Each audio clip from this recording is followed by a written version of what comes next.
Clip number 45، اس میں آپ انشاءاللہ قرآن پاک کی سورہ بقرہ کی آیت نمبر 133 سے 135 کی تلاوت، ترجمہ اور تفسیر صراط الجنان سنیں گے۔ بسم اللہ الرحمن الرحیم۔ ترجمہ، اللہ کے نام سے شروع جو نہایت مہربان رحمت والا ہے۔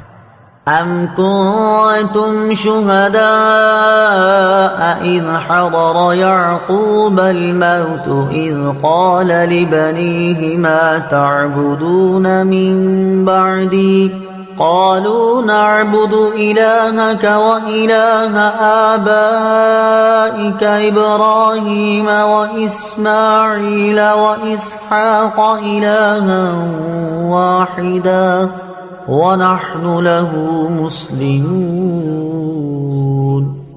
ترجمہ، اے یہودیوں، کیا تم اس وقت موجود تھے جب یعقوب کے وصال کا وقت آیا، جب انہوں نے اپنے بیٹوں سے فرمایا، اے بیٹو میرے بعد تم کس کی عبادت کرو گے؟ تو انہوں نے کہا، ہم آپ کے معبود اور آپ کے آباء و اجداد ابراہیم اور اسماعیل اور اسحاق کے معبود کی عبادت کریں گے جو ایک معبود ہے اور ہم اس کے فرما بردار ہیں۔ ام کنتم شہداء، کیا تم موجود تھے؟ تفسیر صراط الجنان میں ہے، یہ آیت یہودیوں کے حق میں نازل ہوئی۔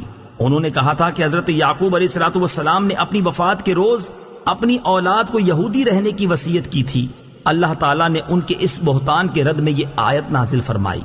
آیت کے معنی یہ ہیں کہ اے بنی اسرائیل، کیا تمہارے پہلے لوگ حضرت یعقوب علیہ السلام کے آخری وقت ان کے پاس موجود تھے، جس وقت انہوں نے اپنے بیٹوں کو بلا کر ان سے اسلام و توحید کا اقرار لیا تھا، اور یہ اقرار لیا تھا جو آیت میں مذکور ہے، وَإِلَٰهَ آبَائِكَ، اور تمہارے باپ دادا کے معبود۔ تفسیر صراط الجنان میں ہے، حضرت اسماعیل علیہ السلام کو حضرت یعقوب علیہ السلام کے آبا یعنی باپوں میں داخل کیا، حالانکہ آپ حضرت یعقوب کے حقیقی والد نہ تھے۔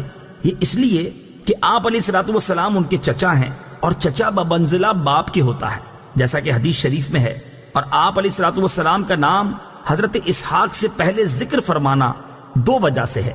ایک تو یہ کہ آپ حضرت اسحاق سے 14 سال بڑے ہیں، دوسرا اس لیے کہ آپ سید عالم صلی اللہ تعالی علیہ وآلہ وسلم کے آبا میں سے ہیں۔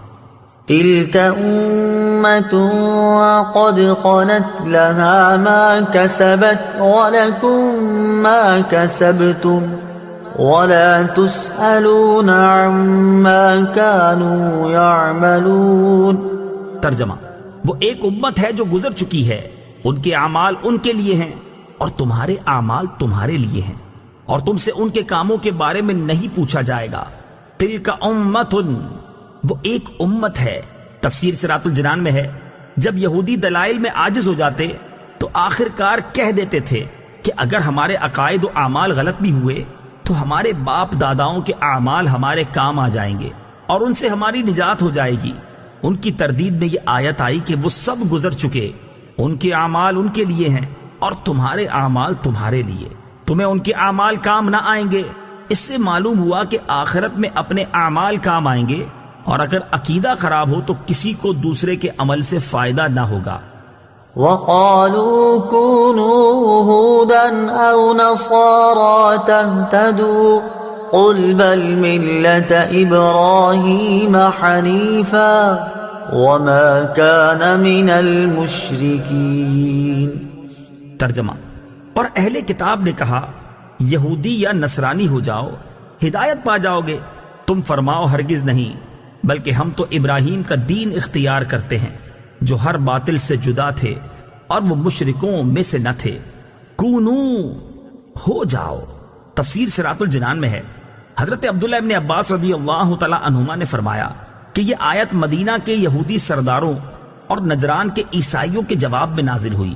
یہودیوں نے تو مسلمانوں سے یہ کہا تھا کہ حضرت موسیٰ علیہ السلام تمام انبیاء میں سب سے افضل ہیں، اور توریت تمام کتابوں سے افضل ہے، اور یہودی دین تمام ادیان سے اعلیٰ ہے۔ اس کے ساتھ انہوں نے حضرت سید کائنات محمد مصطفیٰ صلی اللہ تعالی علیہ وآلہ وسلم، انجیل شریف اور قرآن شریف کے ساتھ کفر کر کے مسلمانوں سے کہا تھا کہ یہودی بن جاؤ۔ اسی طرح نصرانیوں نے بھی اپنے ہی دین کو حق بتا کر مسلمانوں سے نصرانی ہونے کو کہا تھا۔ اس پر یہ آیت نازل ہوئی، بل ملت ابراہیم، بلکہ ابراہیم کا دین۔ تفسیر صراط الجنان میں ہے، ارشاد فرمایا کہ اے حبیب صلی اللہ تعالی علیہ وسلم، آپ یہودیوں اور عیسائیوں کو جواب دے دیں کہ جب کسی کی پیروی ضروری ہے تو ہم حضرت ابراہیم کے دین کی پیروی کرتے ہیں جو کہ تمام فضائل کا جامع ہے، اور حضرت ابراہیم علیہ الصلوۃ والسلام ہر باطل سے جدا تھے اور وہ مشرکوں میں سے نہ تھے۔ اس میں اشارتاً یہودیوں، عیسائیوں اور ان تمام لوگوں کا رد کر دیا گیا جو مشرک ہونے کے باوجود ملت ابراہیمی کی پیروی کا دعویٰ کرتے تھے کہ یہ لوگ اپنے آپ کو ابراہیمی بھی کہتے ہیں اور شرک بھی کرتے ہیں، حالانکہ ابراہیمی وہ ہے جو حضرت ابراہیم علیہ الصلوۃ والسلام کے دین پر ہو، اور حضرت ابراہیم علیہ الصلوۃ والسلام مشرک نہ تھے، جبکہ تم مشرک ہو تو ابراہیمی کیسے ہو گئے؟ اس سے دو مسئلے معلوم ہوئے، ایک یہ کہ حضرت ابراہیم علیہ الصلوۃ والسلام کو رب تعالیٰ نے وہ مقبولیت عامہ بخشی ہے کہ ہر دین والا ان کی نسبت پر فخر کرتا ہے، دوسرا یہ کہ صرف بڑوں کی اولاد ہونا کافی نہیں جب تک بڑوں کے سے کام نہ کرے۔